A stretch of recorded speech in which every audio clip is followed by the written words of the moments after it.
Okay, well, we'll convene this meeting at exactly 7:01 Pacific Standard Time. And Darlene, would you call the roll, please? Yes.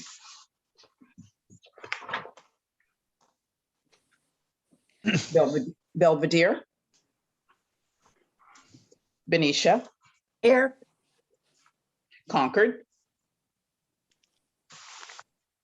Here. Contra Costa County. Here. Corte Madera. Here. Danville. Here. El Cerrito. Here. Fairfax. Here. Fairfield. Lafayette. Here. Larkspur. Here. County of Marin. Here. Martinez. Here. Moraga. Here. County of Napa and all 5 Napa cities. We're all here. Thank you. Novato. Here. Oakley. Here. Pinot. Pittsburgh. Here. Pleasant Hill. Here. Richmond. Here. Ross. San Anselmo. Here. San Pablo. Here. San Rafael. San Ramon. Sausalito. Solano County. Tiburon. Vallejo. Did I hear Tiburon? Vallejo's here. Thank you. Vallejo. Okay. Walnut Creek. I'm here. Quorum established. Okay, next item is board announcements. Are there any board announcements? Go here. I don't see any hands up. If I missed somebody, just speak up. Tom, this is John Vasquez. I Okay, could see everybody, but I couldn't say yes to the roll call. I'm here. Thank you. And this is Doris from Fairfield. I'm also here. Great, thank you. excellent. My audio is not working now. I don't have my phone. Can you please get it for me? I think it's in the car. Yes. I give it to you.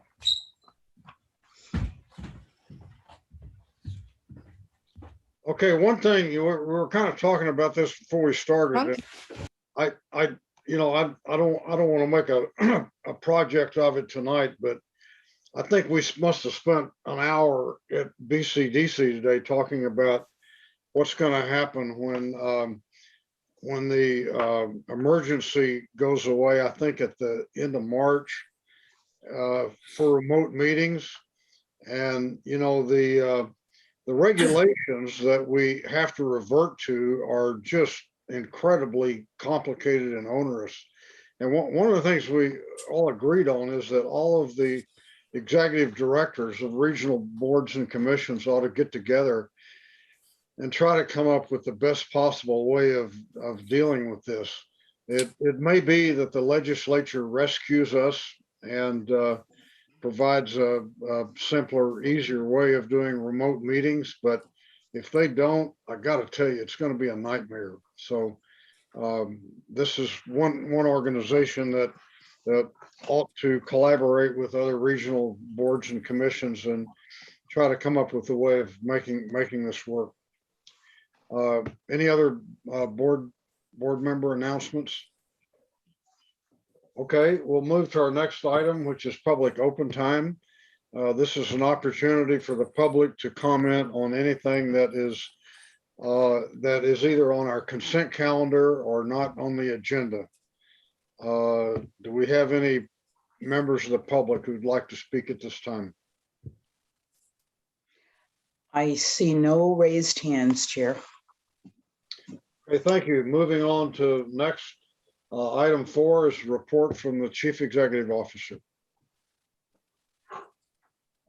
All right, great.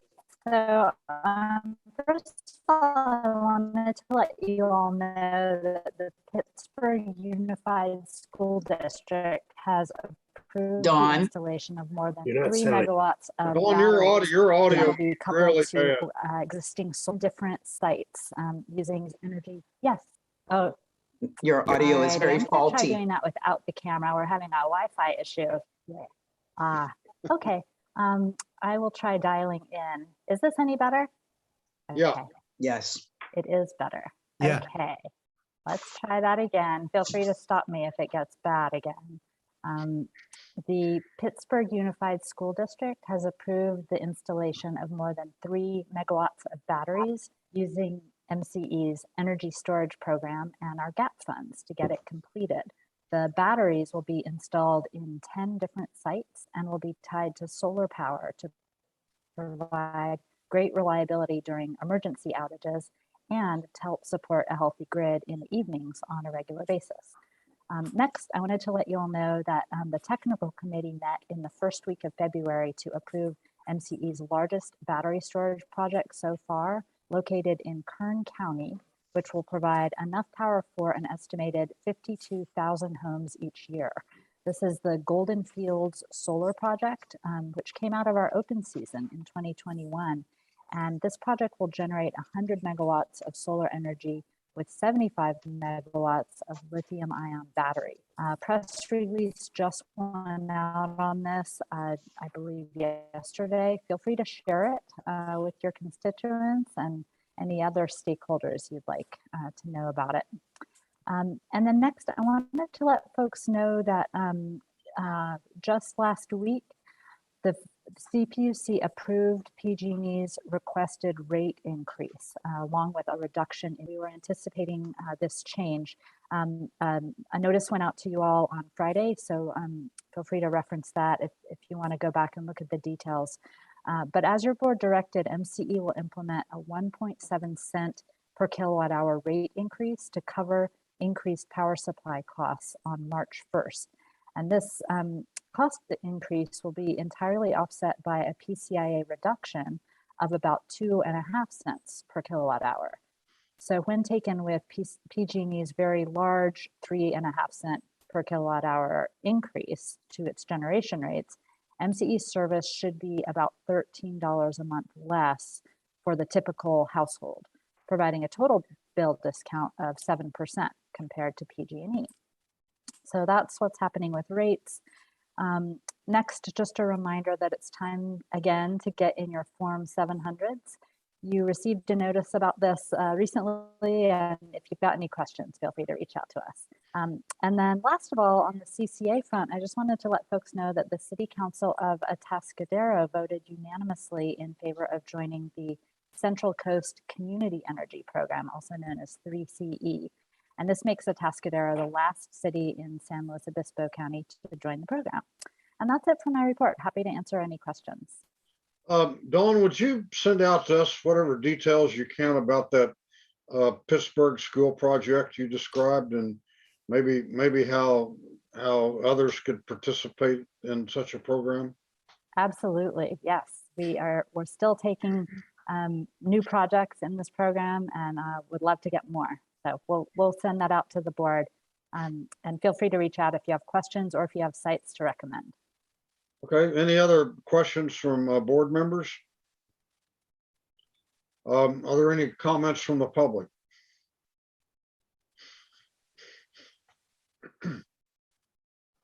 I see no raised hands, Chair. Okay, thank you. The next item is item 5, the consent calendar. We have 4 items on it tonight. Does anybody want to remove any of these 4 items?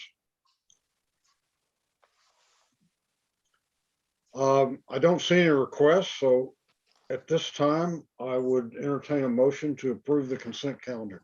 I'd move adoption of the consent calendar. So we have a motion by Green and a second by Joya. Madam Clerk, would you call the roll, please?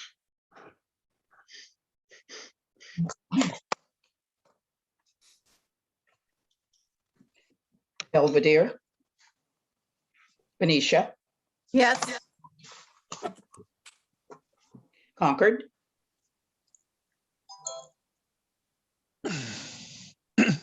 thank you, Eddie. I see your thumb up. Yes. Contra Costa County, Yes. Corte Madera, Yes. Danville, Yes. El Cerrito, Yes. Fairfax, Yes. Fairfield, Yes. Lafayette, Yes. Larkspur, Yes. County of Marin, Yes. Martinez, Yes. Moraga, Yes. Napa, Yes. Novato, Yes. Oakley, Yes. Pinole,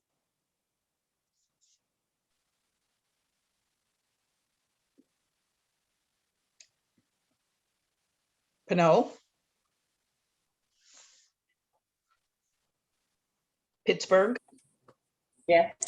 Yes. was that Pinole or Pittsburgh or both? Both. Okay, thank you. Pleasant Hill, Yes. Richmond, Yes. Ross, San Anselmo, Yes. San Pablo, Yes. San Rafael, Yes. San Ramon, Sausalito, Solano County, Yes. Tiburon, Vallejo, I'm sorry, my audio cut out, so I can't, I'm going to abstain on this. My apologies. okay, Holly, is that, you're saying your audio failed? Yeah, it failed, so.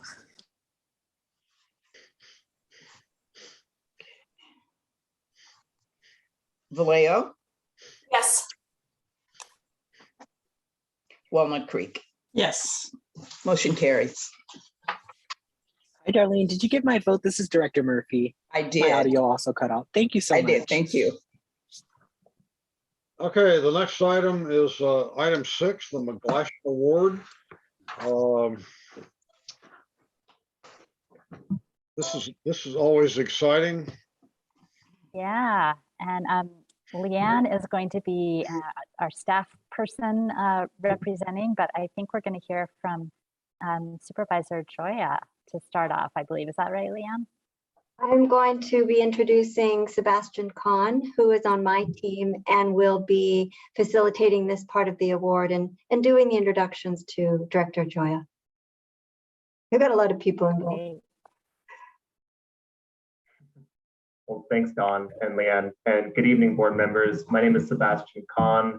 I serve as Community Development Manager as part of our Public Affairs team here at MCE. And tonight, I'm thrilled to present the 2021 Charles F. McGlashan Advocacy Award.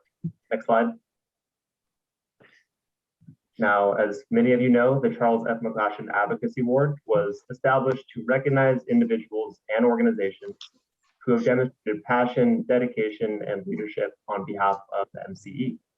The annual award also honors and commemorates the life of environmental leadership left behind by former founding MCE Chairman Charles F. McGlashan. Next slide.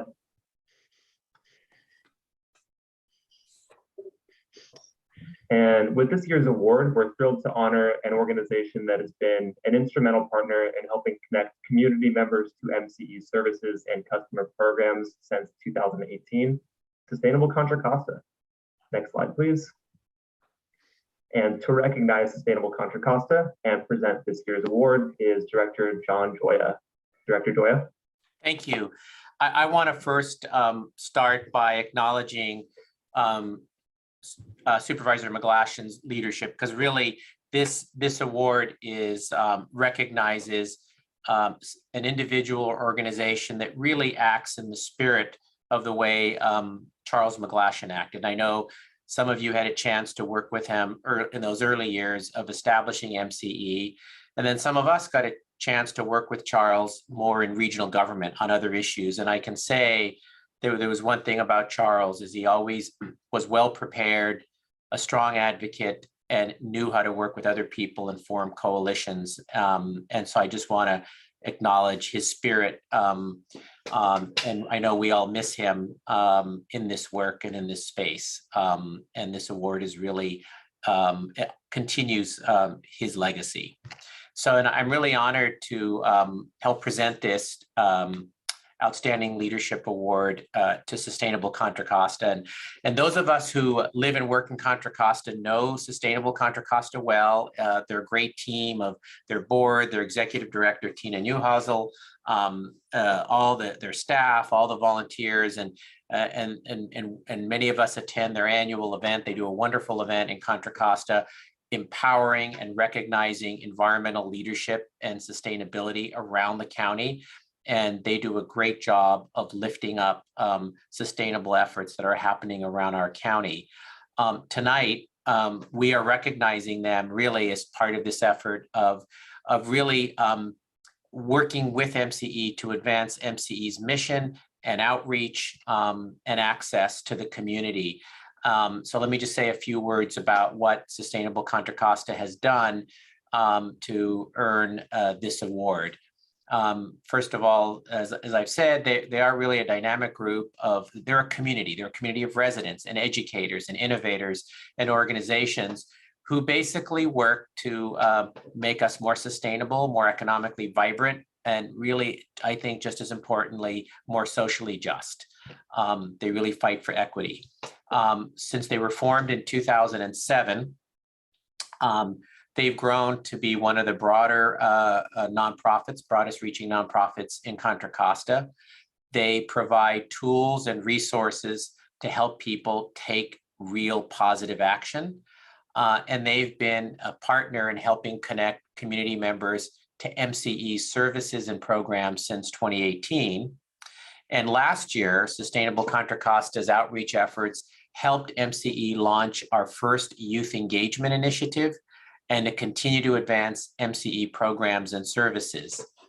Also, Sustainable Contra Costa's youth leadership branch, which is called Sustainable Leadership in Action, encouraged businesses and residents to opt up to MCE's Deep Green 100% renewable service. They also promoted MCE's Because of Youth social media campaign, and they hosted a series of Green Career Pathway conversations with local youth leaders. And I know all of us at MCE really want to support the new generation of environmental leaders, and Sustainable Contra Costa has really helped in that. So please join me in congratulating Sustainable Contra Costa as the recipient of the 2021 Charles F. McGlashan Advocacy Award. And I think who's here? Is it Sharon's here? Program manager, Sharon Hari Chandran from MCE, and hopefully she'll be on camera so we could recognize her. And also please say hi to your whole team and Tina. We love her in Contra Costa. We love your whole team. And so congratulations for really earning this award. Thank you. On behalf of Sustainable Contra Costa team and our Sustainable Leaders in Action team, we really want to thank Supervisor Joya for your support and working with SCOCO in so many ways since our organization was started 15 years ago. We are so grateful to have had several MCE staff members participate in our community engagement events over the years. Thank you for working in partnership with us to create ecologically, sustainable, economically vibrant, and socially just communities for all. Thank you. We really appreciate this.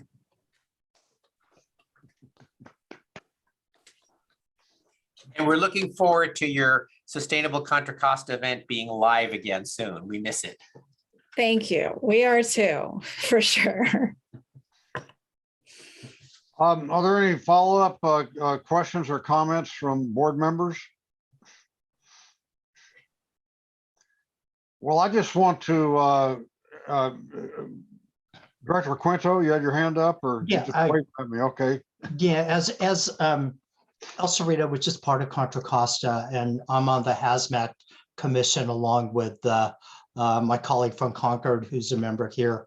I see the great work being done all across Contra Costa County by this group. And I just want to say congratulations and well done. And we look forward to continue to working with you. This organization is amazing.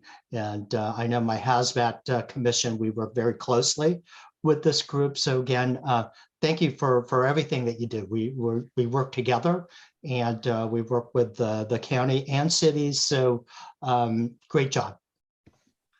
Director Skills Preston. Yes, thank you. I just want to say congratulations, and we really appreciate all your work, especially around youth. And I just wanted to highlight that because we are trying to grow leaders that is conscious around environmental justice. And so I just appreciate the work you do with our young people and all that you do in our county. So thank you again. Thank you. Director Murphy. Sure, thank you. I also just wanted to lend my appreciation, gratitude, and congratulations to Sustainable Contra Costa. I am a huge fan of your work, and you all inspire me. I share almost every post, I think, on my Instagram because I am just so moved at the program and issue advocacy and the centering of people in your work. And I think it's so necessary as we talk about sustainability. It's about the people, and it's like Director Preston Scales said, it's about the young people and youth. And so I just want to say congratulations. This is so deserving, and keep doing what you're doing, but also seek out to those of us who are committed to your work, how we can better be advocates and allies in the work that you do. I am so proud. Congratulations, Sustainable Contra Costa. Thank you, Director Haroff. Thank you, Chair. Kevin Haroff from City of Larkspur. I just wanted to also express my congratulations on this award and make sure everybody knows that this is an award that is being given on behalf of all of the communities throughout MCE's service area, including Marin and all of the other communities. This is not just a Contra Costa award. This is an award on all of our behalf, and we're all very proud and grateful for the work that you've done, and very pleased to be making this award tonight. Thank you. Thank you. Anyone else? I just want to add my congratulations to my Contra Costa homies for bringing this award home. And I want to tell very briefly, I want to tell my annual story about the award's namesake, Charles McGlashan. I heard him present about MCE just when it was coming off the ground at the Yosemite, the LGC Yosemite conference. This would have been about 2012, I think. And so I was very excited. What a great presentation he made. And for the next year, I pestered him to come to Richmond and do the same presentation to our city council. And, he was a very busy person, and he put it off and put it off and put it off. And finally, almost a year later, he came and made an outstanding presentation. And the city council gave direction to move ahead with it, and we eventually became the first expansion city out of Marin. Unfortunately, a week after he presented in Richmond, he died an untimely death. So his legacy lives on, and those of you like Sustainable Contra Costa who perpetuate that legacy are to be congratulated for your work. You're following the work of a giant. Are there any public speakers on this item? I see no raised hands, Chair. Okay, thank you very much. Moving right along, the next item is item 7, addition of board members to committees. Great, and I'll say a few words about this item. This is an opportunity for board members to volunteer to sit on any committees, either of our standing committees, executive or technical, if there's an interest in doing that. But we're particularly interested in forming 2 ad hoc committees for the year 2022. One of these is our Ad Hoc Audit Committee. And I believe we have Maida Strauss, who's going to say a little bit about the time commitment and what that encompasses. And then the other committee that we'd like to form at this time, if we can, is an Ad Hoc Contracts Committee for 2022, because we are going to be running an open season for power supply again this year. It's okay if you've been on either of those committees before and you'd like to join in again. It's okay to have one or two folks staying on, but the committee does have to be different than it was last year because it's a new committee. So with that, I will turn it over to Maida to say a few words about the Ad Hoc Audit Committee. Thank you, Dawn. Good evening, board members. My name is Maida Strauss. I'm MCE's finance manager. I have been coordinating MCE financial audit for the last 3 years.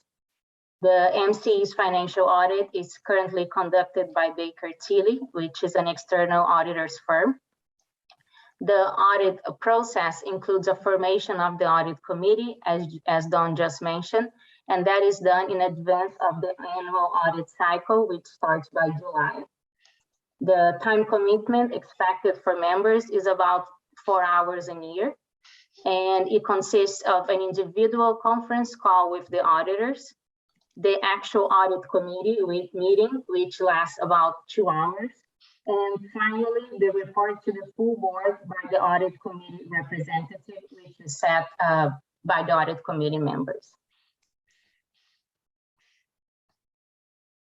All right, so that was quite the advertisement. Do we have any takers? So Dawn, to be clear, did you say the members of those two ad hoc committees have to be different from the ones that were on it in 2021? Yeah, it's best for it to not be exactly the same. It's okay for some folks to carry over, but it'd be good to have a. Just in case you're not looking at it, the Ad Hoc Contracts Committee in 2021 was Ford Green, Kevin Haroff, Scott Perkins, and Holly Thier. And the Audit Committee was David Fong, Kevin Haroff, and Sally Wilkinson. So you're saying that some of those people could continue, but we need some new ones. Is that what I'm hearing? That's right. New ones, or one person not continuing would also be okay. Okay. So do we have volunteers? I got a question. Board? No, I've got a question first. Are the numbers of all the committees the same as indicated here, or increased? The numbers are flexible as long as we don't hit a quorum of either of our standing committees. So we have to be careful if we get up into the more than 4. We just need to be careful that the members are not overlapping at all, because we don't want to accidentally form a quorum of TechCom or XCOM. And how many would have that impact, that result? It depends on who the members are. So we could take volunteers, and if we run into that problem, I see Darlene is nodding, and she can help let us know if we're getting into any Brown Act issues. But I would say that the ad hoc committee tends to be a bit smaller, 3, 4, 5 folks, or somewhere around there would be fine. The ad hoc contracts committee was 4 people last year, and could be more this year if there's more interest. Okay, thank you. Dawn, this is Holly Thier. Sorry. Are we starting over with the committees, or are we adding to the list that is the 2021 list? We are starting over. Yeah. Okay, and thank you. And Lindsay Saxby is here with us to say a little bit about the contracts committee. Do you want to make those comments now, Lindsay? Sure, thanks, Dawn. Yeah, the Ad Hoc Contracts Committee usually meets once, but could meet more times throughout the year. And we typically review offers that come through our open season. The shortlisted offers, we'll review some of the confidential commercial terms related to those offers, and then we'll get a recommendation for which offers to move forward with. So that's typically what we look at, but we may also look at ad hoc offers at other points in the year. So Dawn, are we, I'm looking, we have actually 1, 2, 3. We have 5 ad hoc committees. And all of them say 2021, except for the ad hoc committee for CEO compensation, which is 2022. So do we need to take volunteers for the 4 remaining ad hoc committees tonight? We do not have a need that I'm aware of to form an ad hoc bonding committee for 2022. That was a unique time period that was needed. Same is true for the rate setting committee. So we keep them. So we're just focusing on audit and contracts, right? That's right. Yeah. Maybe we can make that more clear next time we include this. The reason we include the 2021 committees is just as a reference point. So folks know who's doing what. Well, who's going to be first? Director Vasquez. I just have a question. We call them ad hoc because they're not standing committees, or are they standing committees every year that you have? Does that make them an ad hoc committee that is a standing committee every year? They are not standing committees. They are ad hoc committees. They're non-Brown Act committees. But we have them every year. No, we don't have them every Oh, you year. don't have them every year. Okay. Yeah, it depends on what the need All right. is. You answered my question. Okay, which one do you want to volunteer for? No, I don't. Okay, who's first? Come on, folks. If you've been on a committee before, you can still be on it. We just want a mix of new and old people, right, Dawn? That's right. Okay. Chairman Butt, this is Kevin Haroff. I'd be happy to start and volunteer to continue the role on both of those committees that I performed before, unless somebody else wants to step in and substitute me out. Okay, Director Kohler.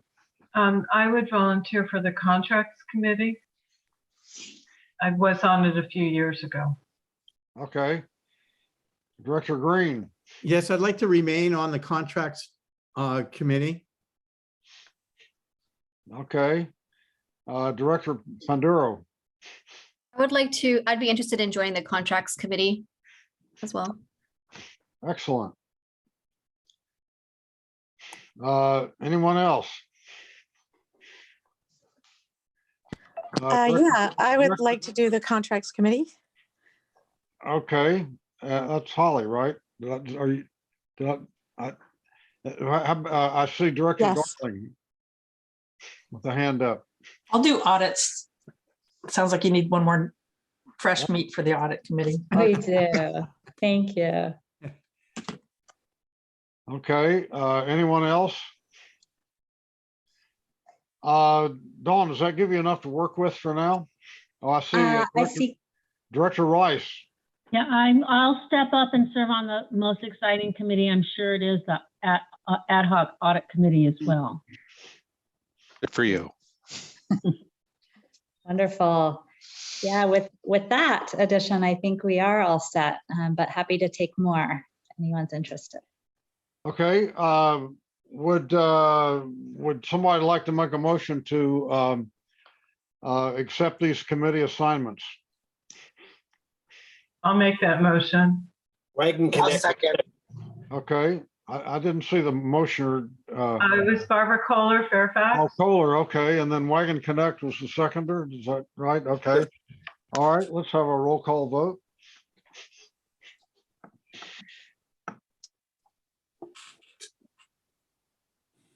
Belvedere. Benicia. Yes. Concord. Yes. Contra Costa County. Got any Yes, brown yes, papers? yes. Nope. What color are your eyes? Let me see. Just kind of brown. Yes. Corder Madera, yes. What sheet? I hadn't called it yet. I was getting feedback, so I wasn't sure who was saying what. Contra Costa County, yes. Yes. Corder Madera. Yes. Thank you.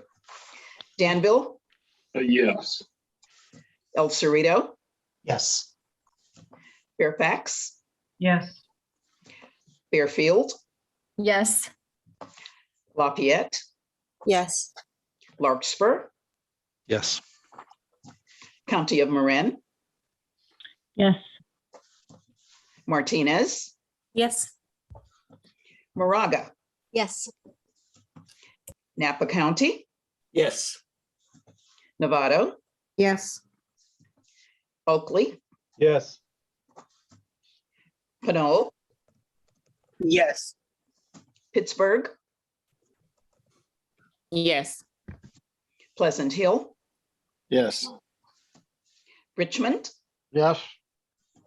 Ross, San Anselmo, Yes. San Pablo, Yes. San Rafael, Yes. San Ramon, Sausalito, Solano County, Yes. Tiburon, Yes. Vallejo, Yes. Walnut Creek. Yes. Motion carries. Next item 8, confirmation agreement for bundled renewable energy between Redwood Coast Energy Authority and Marin Clean Energy to purchase portfolio content Category 1 energy. Great. Now we're going to hear from Lindsay Saxby on this item. Great. Yeah, actually, I think Vicken was maybe going to start with an introduction. Yeah, sure. Sorry. Thank you. Hi, directors. Good evening. Vicken Kasarjian from MCE.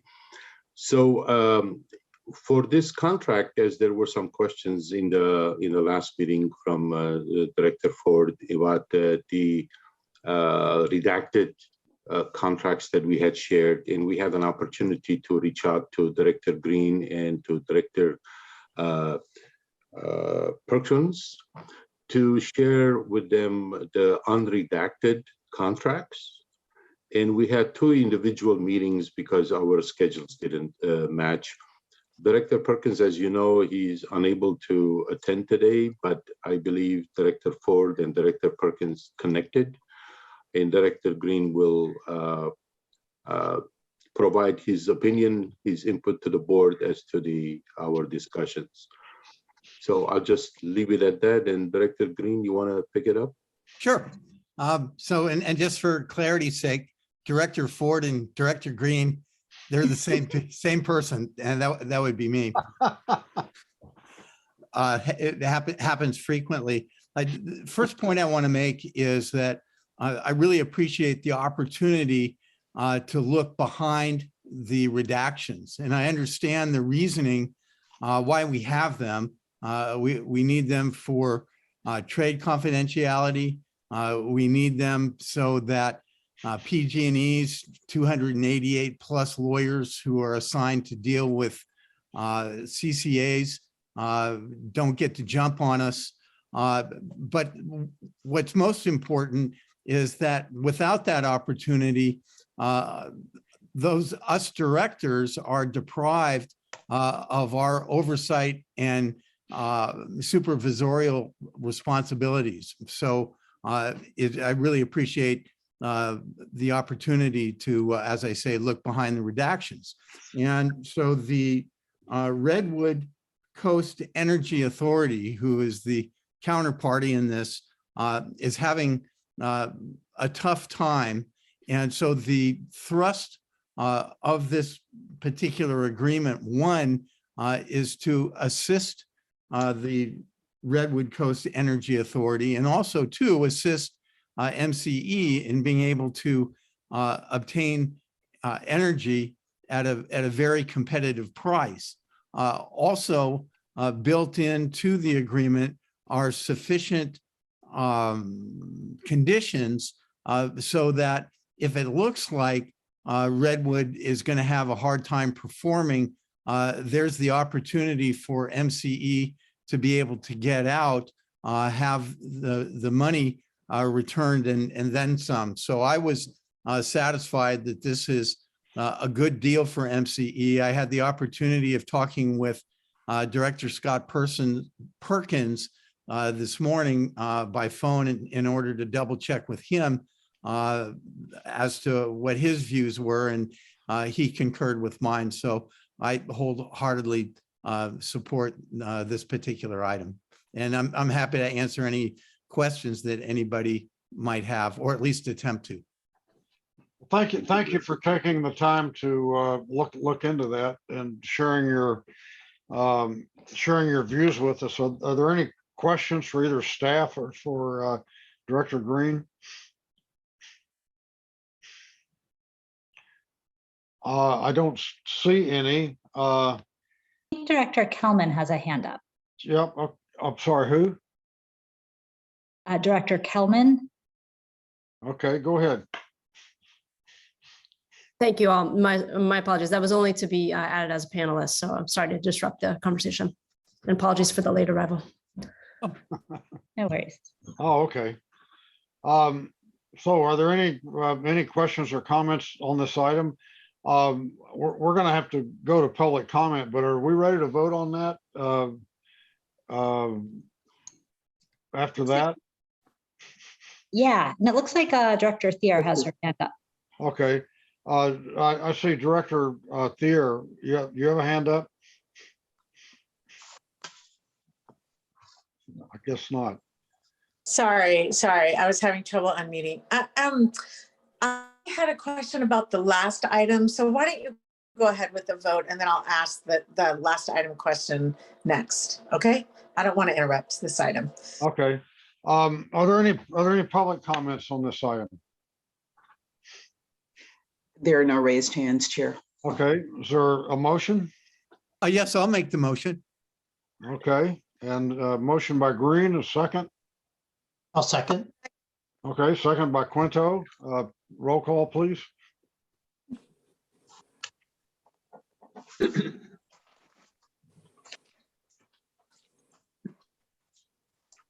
Belvedere. Benicia. Yes. Concord. Yes. Contra Costa County. Yes. Corte Madera. Yes. Danville. Yes. El Cerrito. Yes. Fairfax. Yes. Fairfield. Yes. Lafayette. Yes. Larkspur. Yes. County of Marin. Yes. Martinez. Yes. Moraga. Yes. County of Napa. Yes. Novato. Yes. Oakley. Yes. Pinole. Yes. Pittsburgh. Yes. Pleasant Hill. Yes. Richmond. Yes. Ross. San Anselmo. Yes. San Pablo. Yes. San Rafael. Yes. San Ramon. Sausalito. Abstain. Solano County. Yes. Yes. Tiburon. Yes. Visano, yes. Vallejo. Yes. Walnut Creek. Yes. Motion carries. Did you have a question you want to bring up now, Holly? Is that I did. Thank you. The question that I had was, I know we were discussing the audit and the contracts committee. I'm sorry if I missed it, but I had wanted to be added to the executive committee if that was the appropriate time. I was hoping the chair might entertain adding me to executive committee. what's the process for doing that since you already voted on it, Dawn? Good question. I mean, we voted on those two committees. I think we can probably go back to that item and have another motion and another vote. I think we can do that. So why don't we just do that right now? Why don't we have another motion, another vote to add Director Thier to the which ad hoc committee was it? The audit? Executive, and I apologize, Chair. I thought we were going down each committee and adding people, so I didn't say that then. Oh, you wanted to be executive committee. You wanted to be added to the executive committee. Yes, thank you. Can we do that, Dawn? We certainly can. Yeah, we just need a motion. Okay. All right. I'll make a motion to add Director Seer to the executive committee. And I'll second that. Okay, we have a motion and a second. Let's do a roll call vote on that. You know, when we did this the first time, I didn't ask for public comment. So maybe it would be appropriate to ask for that now to see if we have any public comment.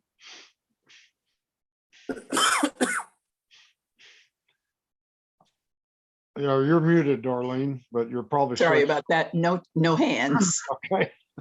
Thank you. Okay, well, let's do a roll call vote on that again, please. Belvedere. Benicia. Yes. Concord. Yes. Yes. Contra Costa County. Yes. Corte Madera.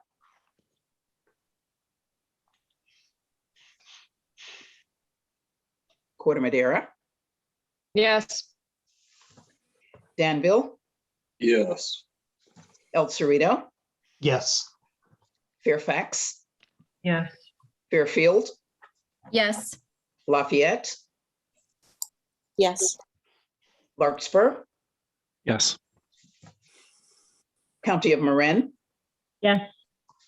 Martinez. Yes. Moraga. Yes. Napa. Yes. Novato. Yes. Oakley. Yes. Pinole. Yes.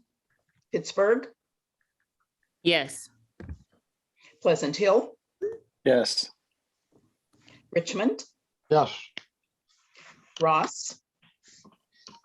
San Anselmo. Yes. San Pablo. Yes. San Rafael. Yes. Sausalito. Yes. Solano County. Yes. Tiburon. Yes, and thank you. Vallejo. Yes. And Walnut Creek. Yes. Motion carries. Next is item 9, debt management policy and master bond indenture.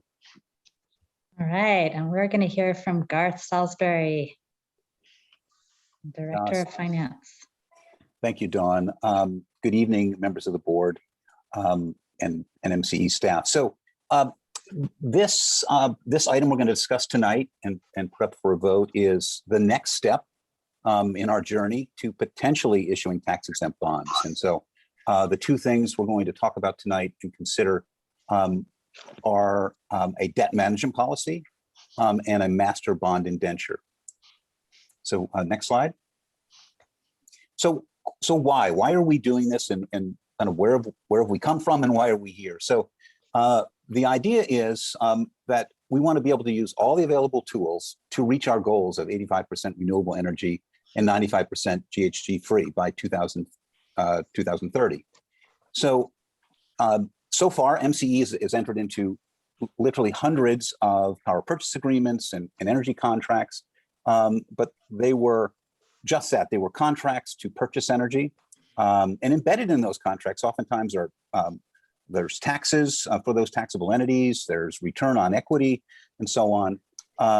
And given where MCE has come with in terms of our credit strength, our ratings, investment grade ratings, that it may be more cost effective for MCE to own a project directly, whether it's a storage project, whether it's a building, whether it's a generation project. So we have the ability as a CCA to issue low-cost tax-exempt debt. And so we wanted to be ready if the opportunity arose that we decide, hey, it would be more cost-effective for MCE to actually have an ownership interest in this project as opposed to just signing a PPA. That process to be able to issue debt is a very long one. And so we embarked on this about 18 to 20 months ago.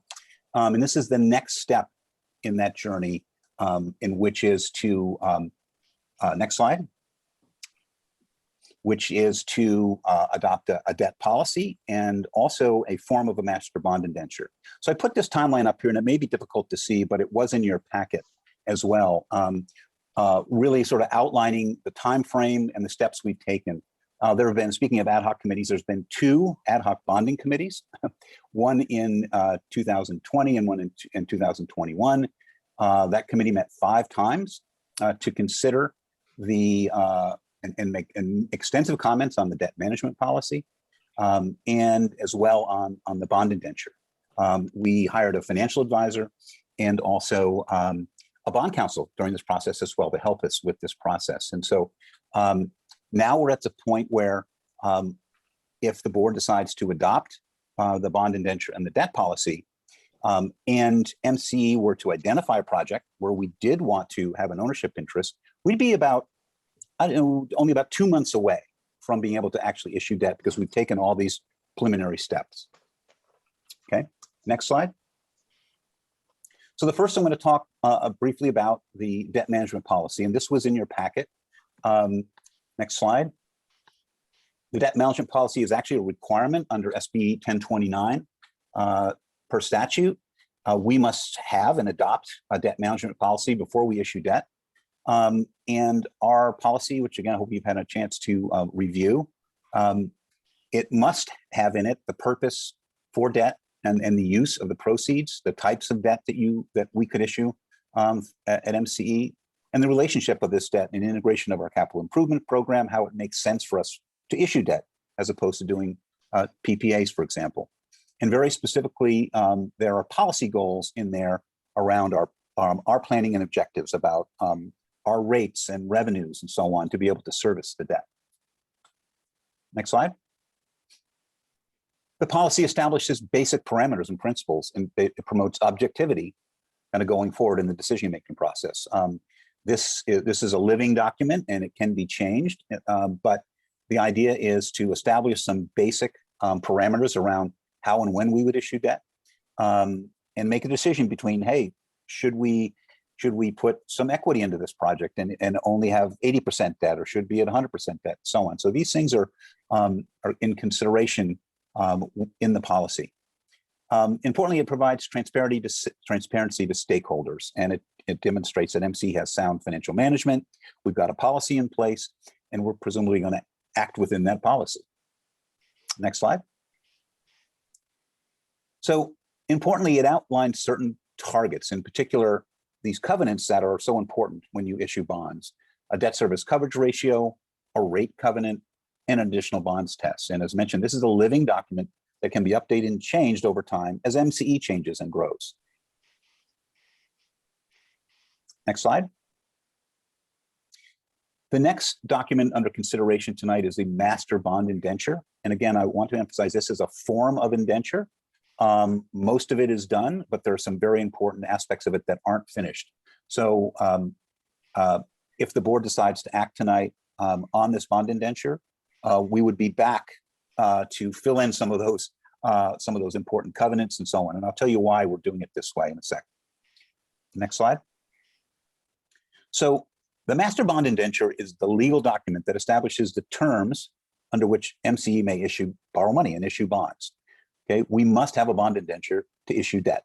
This is a revenue bond. It's not a general obligation bond. MCE has no taxing authority. So the bonds would be secured by our revenues. Okay, so the bonding team, which includes staff, bond counsel, and our financial advisor, and a lot of input from the ad hoc committees, has drafted the indenture as a master indenture. So what this means is this is a master document, and we will do supplemental indentures for the different and potential bond issues that we'll do underneath it. And as to these terms of the master indenture. Next slide. So what are the key terms? Basically, in the indenture, there's a pledge of the general revenue for repayment of the bonds. Importantly, the bond covenants, we'll talk really briefly about those.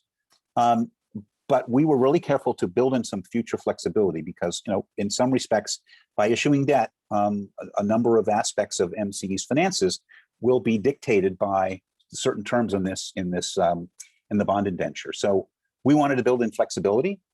So if we had, for example, a project that we wouldn't necessarily want to be secured by our general net revenues, but under separate revenues from that specific project, for example. So again, I think, really trying to find that that middle ground between having a very, very strong indenture from a bondholder standpoint and also giving MCE flexibility going forward. Next slide. So a couple of the important covenants are the rate covenant. And this, if MCE issues debt, we will be making the legal pledge to set rates sufficient to cover all of our expenses and then to provide net revenues to pay that bond debt service. So think about paying your mortgage every month and over the course of a year. So that rate covenant, whatever we decide it to be, will influence the bond ratings. Now, we have our own ratings, but the bonds will also have a rating, which might be different than our rating depending upon these covenants. The next probably big important one is the additional bonds test. Once we issue debt, to issue more debt, we'll have to meet certain financial metrics. Next slide. So we'd like to discuss this tonight. I think it's important, as I mentioned, that the debt management policy will change potentially over time as the board considers potential changes to the policy. All the terms in the master bond indenture, as mentioned, are not finalized, and if and when we're ready to issue debt, we'll go to the underwriting community and to the rating agents and so on to determine just what those covenants should be. And very importantly, MCE, we will not issue debt without the determination very clearly that issuing debt and owning a project is the most cost-effective or operationally superior approach to meeting our goals, and certainly without further discussion and approval of the board. Next slide. So the requested action tonight, certainly with discussion, is to adopt MCE policy 017, the debt management policy, and adopt the form of master indenture of trust. And open it up for any questions or discussion. Okay, questions from board members? Director Darling. Director Darling. I just had a quick question. Looking through the debt management policy, it talks about both tax exempt and taxable bonds. And I was confused why taxable bonds would be in here. Is there some advantage?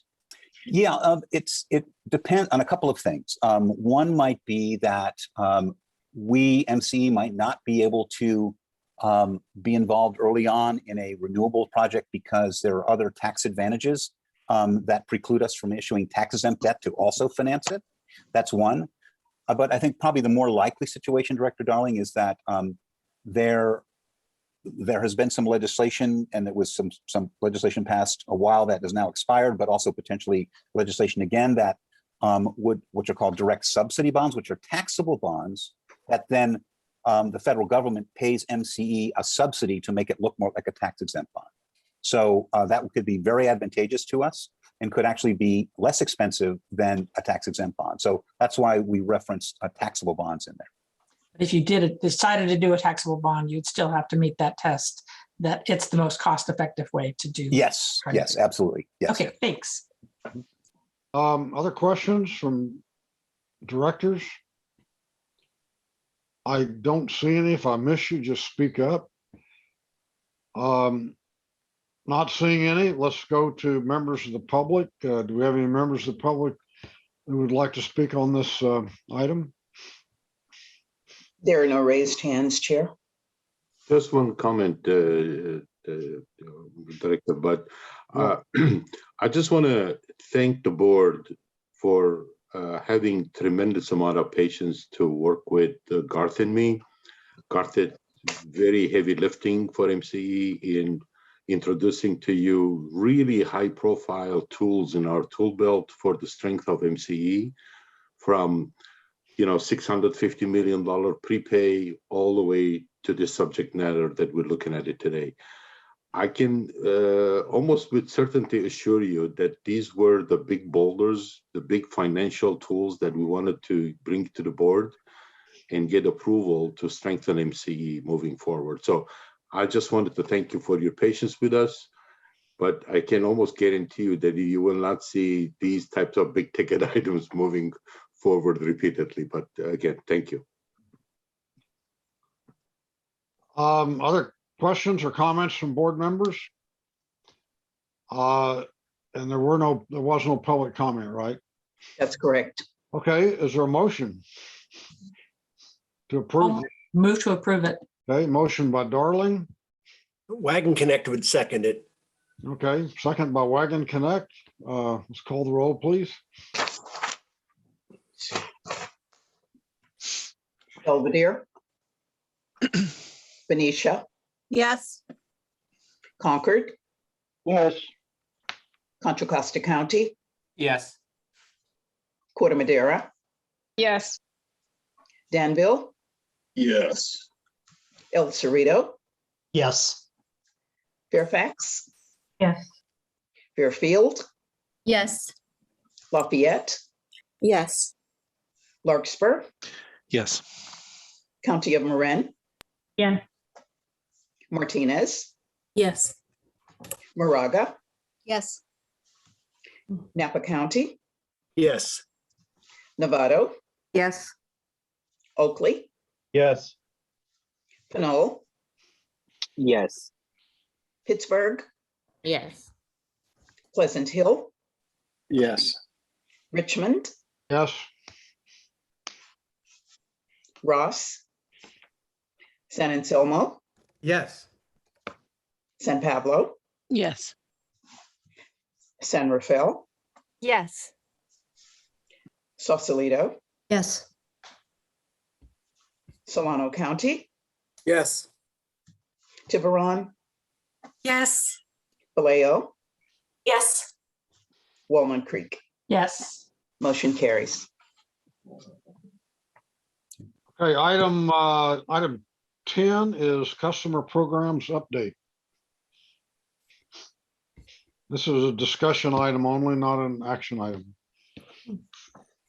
All right, and we're going to hear from Alice Havenar-Doughton, who's our Director of Customer Programs. Good evening, everyone. Just apologies in advance. It's bedtime in my household, so if there's some noise in the background, I'm very sorry about that. I hope you can't hear it. I'm here tonight. I'm going to give an update on our customer programs. This presentation will touch on all of our customer programs briefly, but I also wanted to take a few minutes tonight and do a bit more of a deep dive on one program in particular called our Home Energy Savings Program. Your board approved a contract extension with our implementation partner, Franklin Energy, in late last year. And I believe at that time there was a request to hear a little bit more about what this program does. I'm also very happy to do that because this is a program that has done a lot of good work in this past year. So it's a great one for us to go into a bit more detail on. Next slide, please. So starting off with just a update on all of our energy efficiency programs as we close out 2021. We've had a really great year in energy efficiency, seeing our impacts really going up. Some of you may remember that in late 2018, our funding from the CPUC was expanded and we were given authorization to launch a handful of new programs, including a new program to serve moderate income households, the Home Energy Savings Program, a new program to provide workforce training and support the electrification workforce, and a handful of programs that allow us to work with some of our larger businesses were among the new programs that we added at that time. And I think in 2021, we really saw, all of that work that we put into building up those new programs start to pay off. We started to see a lot of new projects and a lot more savings. So you can see the savings associated with our programs in 2021 on the left-hand side of the screen. Our electric savings were 57% higher than last year, and our gas savings were 107% higher than last year. I'll also note, since 2020 was such an unusual year, that's not sort of an anomaly, or that doesn't really represent a dip. 2020 was also represented a significant increase over 2019. So we really are seeing an upward trajectory and seeing a lot more projects come through these programs, which is great. Specifically in each of those programs, we were able to help 486 moderate income households upgrade the efficiency of their homes. We did upgrades at 83 small businesses, upgraded 6 multifamily properties, and did 4 electrification workshops for contractors, 11 in-field trainings. So both of those are aimed at providing training for contractors to install heat pumps to replace gas equipment, so moving to electric equipment. And we placed 9 job seekers in paid internships with those contractors that had gone through that training program. Next slide, please. So to do a bit of a deep dive on the home energy savings program, this is a program that is aimed at moderate income households. And when we were going through the design process for what we wanted to do with this program, what we did is look out there at all of the resources that are available for homeowners to help them with energy efficiency, and identified a real gap in the moderate income segment. So there's a handful of programs that are eligible for customers that are under 200% federal poverty level. Those are the low income programs. There are a lot of programs out there that offer rebates on efficiency upgrades, but require a fairly significant copay by the homeowner. And there wasn't a lot for that moderate income customer that isn't necessarily going to be able to afford the copays associated with the market rate programs, but also doesn't qualify for those very low income programs. So what this program is, it's a sort of turnkey comprehensive program. We go out and do a free home assessment. We provide free kits with certain energy savings measures, so you can see those listed here. But then we also will do free home upgrades, including attic insulation, duct sealing, heat pump or heat pump water heater installations, plus a few more that I'll talk about on later slides. So next slide, please. Who's eligible? So any residential single family dwellings up to 4 units. Available to homeowners, also to renters, as long as they can get the owner's approval. There is no cost associated with the program, so it can be a nice service even for a renter. Obviously, the building must be within MCE service area. Because we run this program using CPUC funds, they're ratepayer public funds, we don't restrict it to MCE customers. It's any building within our service area. And then the qualification, what we deem as moderate income, is 200 to 400% federal poverty level.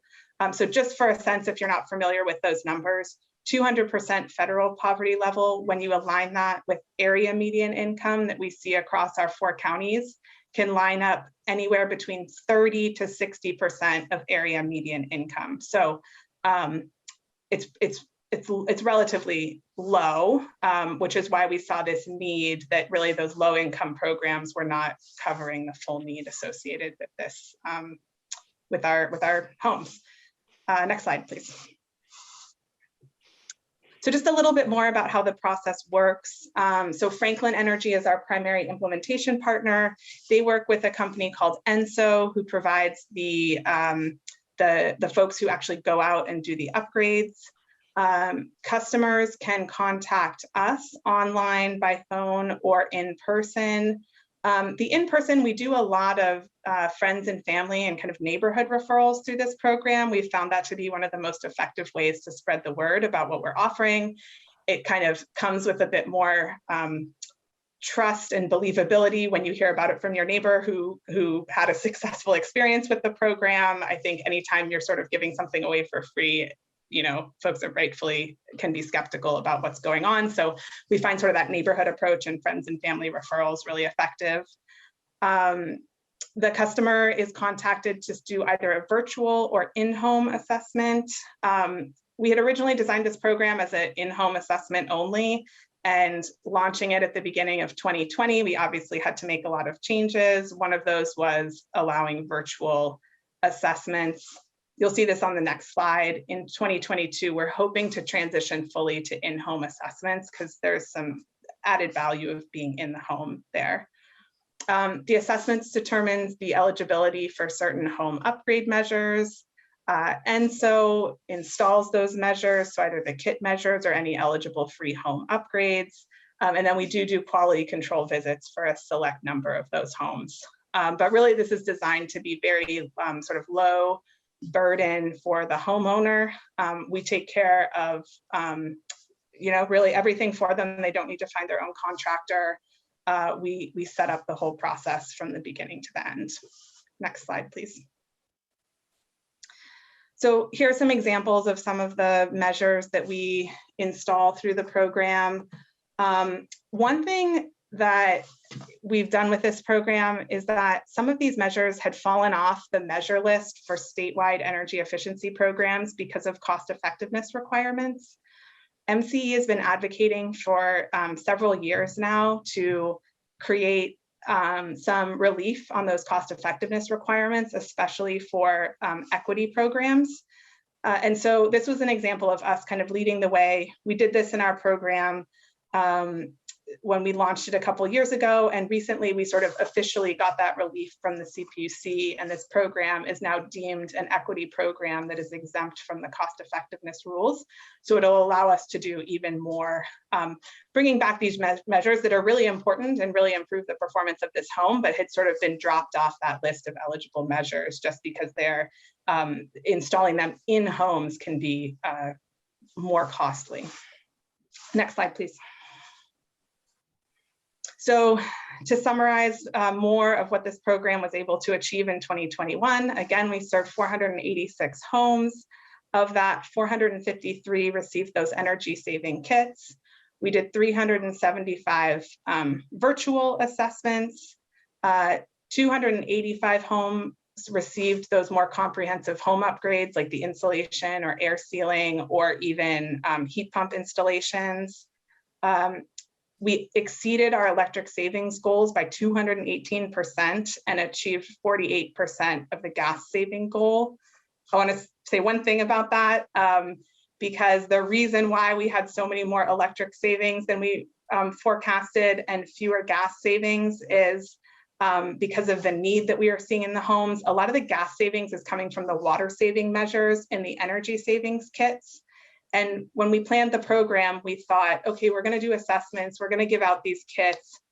Maybe 60% of the homes are going to need really significant major upgrades. And 90% of the homes that we went in and did an assessment on, we found, significant need either in better insulation or air sealing. And some of those measures produced more of the electric savings goals than we had forecast. So, that's why those numbers look that way, but I also think it really speaks to the need of this type of program. When we're out there going into homes, we really do see that there are deficiencies in terms of efficient operation of the home and just the home being well weatherized. We also spent 98% of our budget, which was 1.5 million in achieving those goals. Next slide, please. So what's new for this program looking into 2022? Like I mentioned before, home energy savings is now categorized officially as an equity program within MCE's EE portfolio at the CPUC. That allows us to continue bringing back those measures that might not be deemed cost effective under sort of the non-equity programs. And those new measures, you can see them listed here on the right side. One in particular that I wanted to highlight is the bathroom fan. So that is an energy efficiency measure. It also is a great just health and safety measure because it helps prevent mold growth in the home, improves indoor air quality. So we're working with the CPUC to develop what we call like non-energy benefits and be able to quantify some of those things. So improved indoor air quality. So eventually we'll be tracking those as metrics associated with these equity programs as well. We'll be doing more coordination with BayREN and PG&E, two other program administrators in our service area. They are both launching moderate income programs later this year. I love it when our programs can be replicated. We were sort of the first to do something like this, and I think there will be more programs like this available. It's great, but then it also requires a bit more program coordination just to make sure that we're not confusing anyone in navigating those programs. There's a statewide program called the TECH program that's focused on funding more electrification measures. And one win in 2021 is we worked with our program implementer to apply for $250,000 grant that will pay for some of the construction needs that enable more of the energy savings to be done in each home. So, maybe a wall needs to be moved to allow a heat pump to go in, or a customer needs to repaint after having wall insulation done. And a lot of times the energy efficiency funding won't pay for that. And if the customer can't pay for it, the project may get deferred. But this Quick Start grant will allow us to meet some of those other needs and decrease those number of projects that get deferred. And then again, the majority of the assessments and program enrollment will take place in the field. That's what we hope for this coming year. Next slide, please. So across our whole EE programs, the team has been working hard to prepare an application for continued funding for the years 2024 through 2027. That is a request for $78 million to pay for energy efficiency programs across those 4 years. It includes $4 million for workforce education and training and $19 million for equity programs. Those equity programs being the home energy savings program that we just spoke about, our multifamily energy savings program, and a new program that we'll be launching towards the end of this year aimed at commercial customers, our smallest commercial customers and commercial customers in disadvantaged communities. So we're going through a design process for that program in 2022 and launching it at the beginning of 2023. This $78 million, it doesn't represent a massive change over our current portfolio. I think we're seeing a lot of success and meeting a need with our current program. So for the most part, it's a continuation of our current portfolio of programs. Next slide, please. I'm going to touch briefly on some of our other customer programs. So the energy storage program, our non-residential pipeline is getting close to our goal of 9 megawatt hours with 40 sites in the pipeline totaling 8.6 megawatt hours. Dawn mentioned at the beginning of the meeting, Pittsburgh Unified School District, who reached a milestone recently. They have 10 sites and just over 3 megawatt hours of storage planned. Those other 40 sites are in various stages of planning, and we'll be excited to share more information about those as we can. And then on the residential side, we're around 31% of our 6 megawatt hour goal with 82 residential projects in the pipeline and 8 completed installations. Next slide, please. And then for the electric vehicle program, we're nearing a new milestone for the charging station program, getting close to 1,500 new charging ports funded throughout our service area. Through a partnership with Contra Costa County, a CEC grant will be kicking in this year that will allow us to offer 5,500 per port instead of the standard 3,500 for disadvantaged communities in Contra Costa County. We have helped 212 low-income customers receive a rebate on an electric vehicle. And we currently have 204 customers enrolled in a new pilot program called MCE Sync, which is a smart charging pilot. And members of the technical committee received a more in-depth overview of this program earlier this month. But for those that missed that presentation, this is an app that integrates, our customers can download it on their phone, and it integrates with either their vehicle or their home charging station and helps optimize the time that they're charging their vehicle to shift it away from peak hours, both for cost savings and to reduce the GHG impact associated with charging their vehicle. So far to date, this is a limited launch. We were aiming for 200 customers. So, we're right around there with 204 to test it out. To date, those customers have saved an average of $21 per month on their bill by not charging during those peak hours. And we've successfully shifted 95% of the EV load associated with those customers out of the peak hours and into other times of the day. So I believe that is my last slide, and happy to take any questions about any of our programs. Okay, that was very exciting. Questions from board members, Director Kohler? Yeah, thanks, Alice. I think I was one who asked for the Franklin program. Is there any consideration of anything like adding, changing out windows? I realize that's very expensive, but that would be a nice add-on maybe as a pilot. Yeah, we do windows through our multifamily program. We haven't, and we have been working to bring in some more of those less cost-effective measures that do provide other benefits into this program. Those ones are pretty far down the scale of cost effectiveness. But as we start to develop other ways of measuring non-energy benefits, they're definitely something that we would consider. Thank you so much. Great work. Thank you. Other questions or comments? Director Onoda? You need to unmute. Sorry. Thank you, Alice. That was a terrific report. And my question is, out of all of the things that you listed, what did you get the most bang for your buck for? Oh, interesting question. Well, I guess that depends on what bang we're measuring.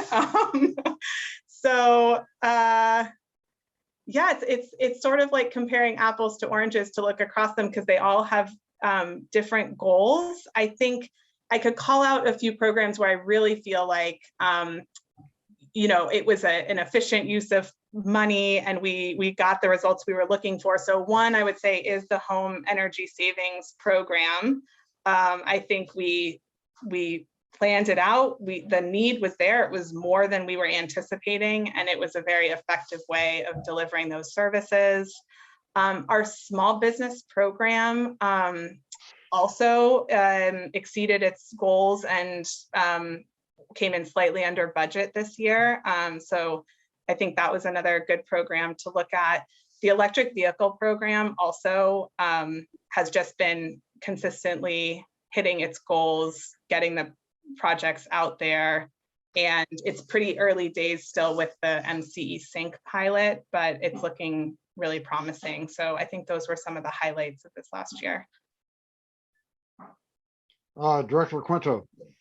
Yes, thank you, Chair. I wanted to say I enjoyed this presentation, so thank you for that. One thing I wanted to let everyone know that, small cities like El Cerrito, we are surrounded with the much larger cities getting all the benefits with all the EV chargers, but in El Cerrito, we don't have many.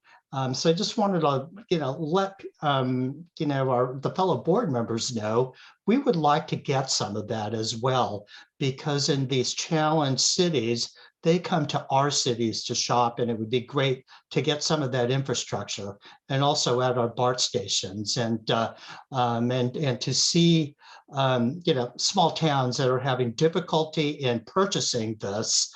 I would like to see more equity in that, and because small cities, we don't have the money to spend on these extra things. It would be nice, but it would be great to have utility companies look at that, because we're suffering, and then most small towns are suffering.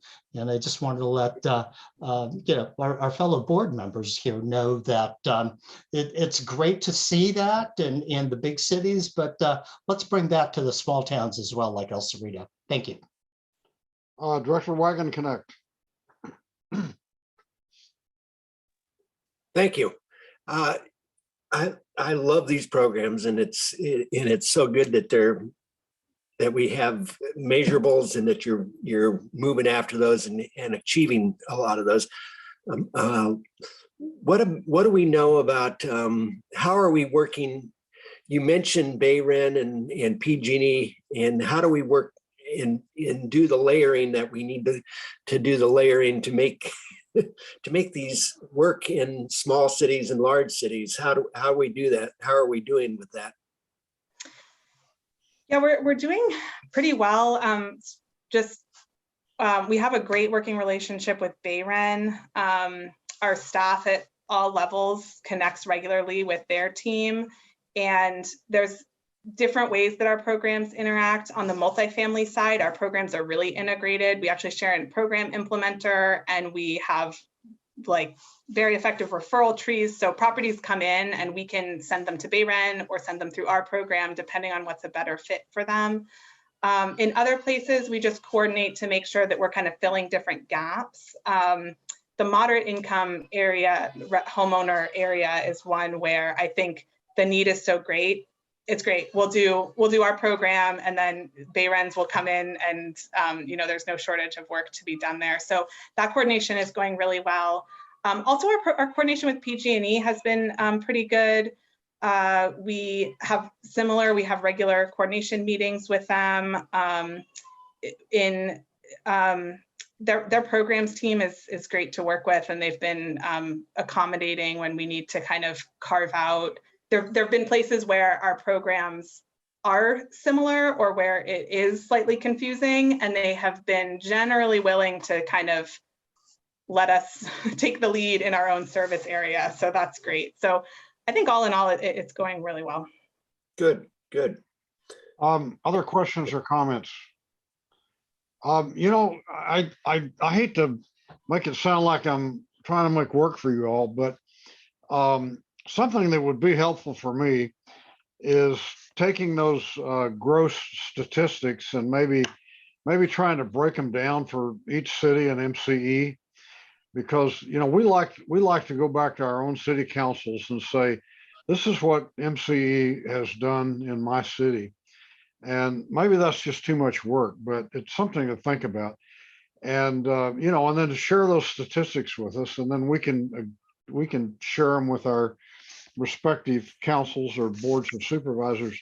And then the second thing is that that in these programs, and this doesn't have to be done like for every city, but I think it would be helpful to have some graphics that have some like case studies in it, you know, where you're actually looking at a picture of somebody's home. You might even get them to pose out in front of it, or maybe a multifamily building, and talk about, okay, this is what we did. We met with these people, and we did an audit, and we did A, B, and C, and we saved them X amount of money on their utility bills and provided them X amount of dollars of subsidy to do whatever. You know, that I think that would be something really helpful, and I think it might, you know, help build interest in the program. Yeah, absolutely. On the first request, it's not too much work at all. I know that the board is familiar with our CRM project, but all of our program data is in that tool. And I actually do send city or county specific programs data to some of the sustainability leads at the different municipalities or the counties. So happy to share that with anyone who would be interested.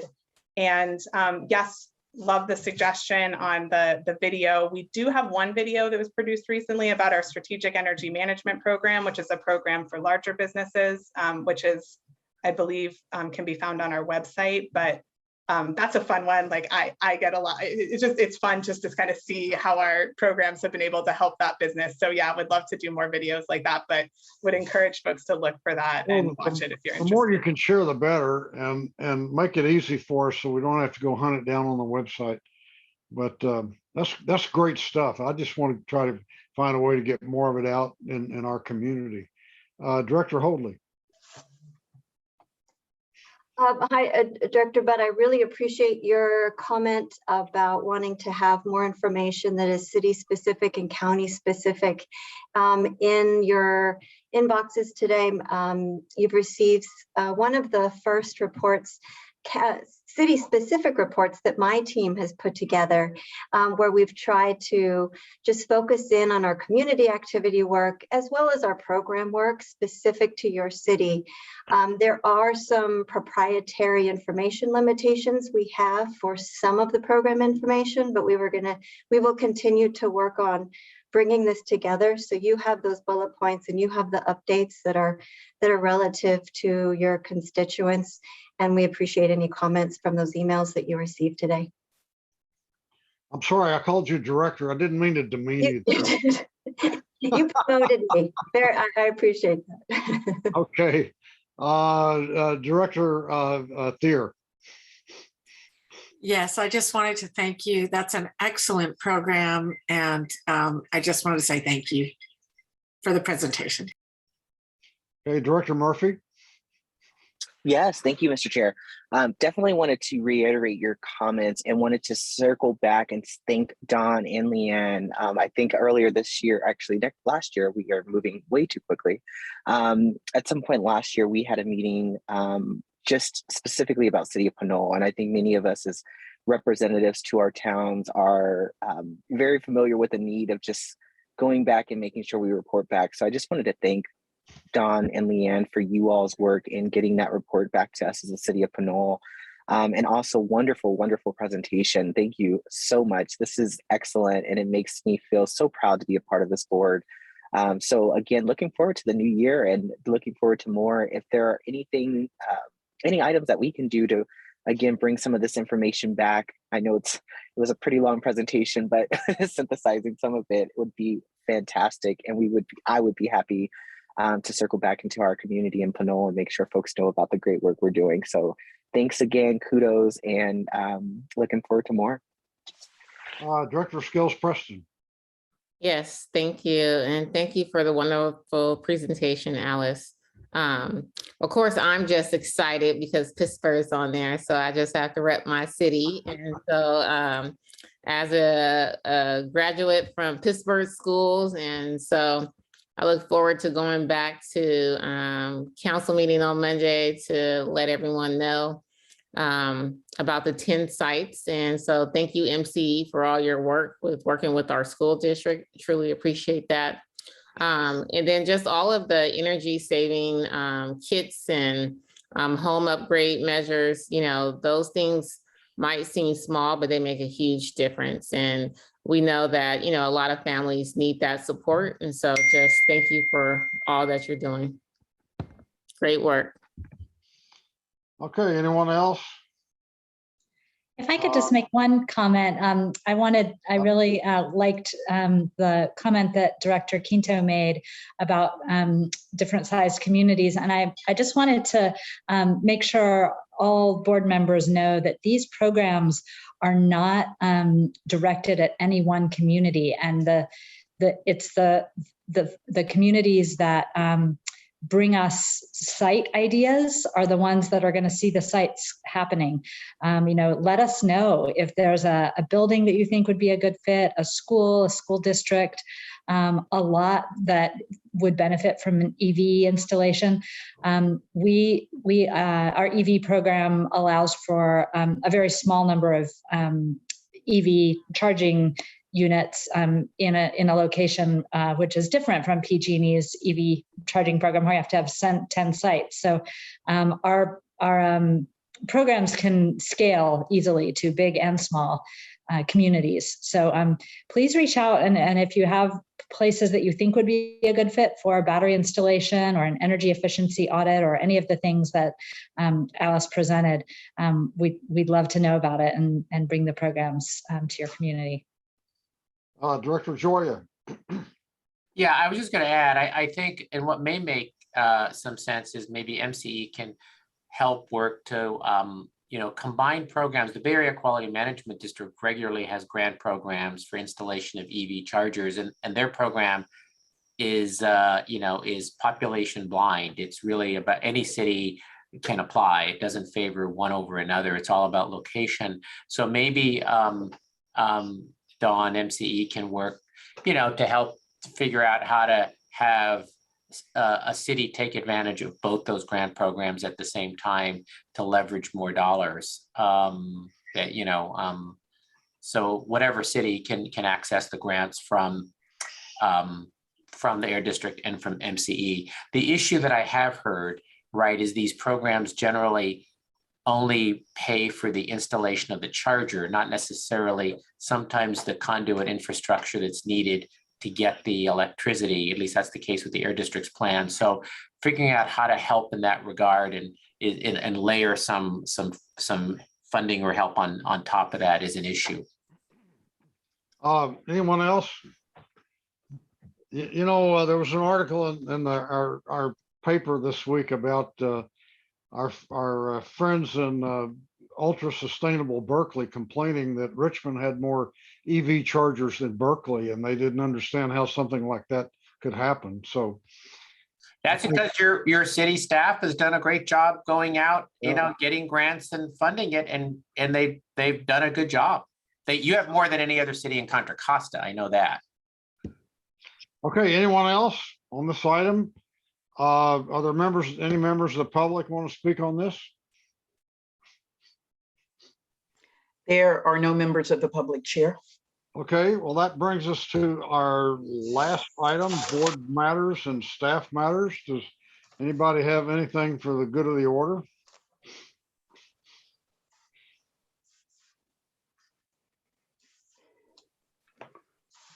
Going once, going twice,